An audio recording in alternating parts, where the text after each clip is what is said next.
मार्गशीर्ष महिन्यातील पहिला गुरुवार आहे आणि या पहिल्या गुरुवारी देवी लक्ष्मीसाठी शिऱ्याचा प्रसाद बनवत आहे। सुजीचा एकदम बारीक गरा घेतलेला आहे आणि सुरुवातीला कढईमध्ये थोडासा भाजून घेतला, त्याच्यानंतर त्यामध्ये तूप घातलं। तूप घातल्यानंतर पुन्हा एकदा खमंग लालसर भाजून घेतला।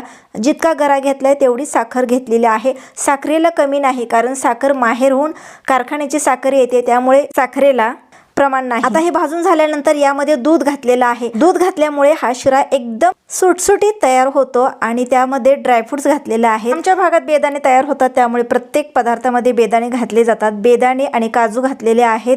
त्याच्यानंतर ताट झाकलेलं आहे आणि 5 मिनिटांनंतर खूप मस्त सुटसुटीत असा शिरा तयार झालेला आहे। गुरुवारची पूजा म्हटल्यानंतर सकाळपासून संध्याकाळपर्यंत खूप कामं पडलेले असतात। घर आवरायचं असतं आणि या घरामध्येच आपल्याला या देवीची पूजा करायची असते आणि मस्त असा हा नैवेद्य तयार करायचा असतो। व्हिडिओ आवडला तर लाईक, सबस्क्राईब करा।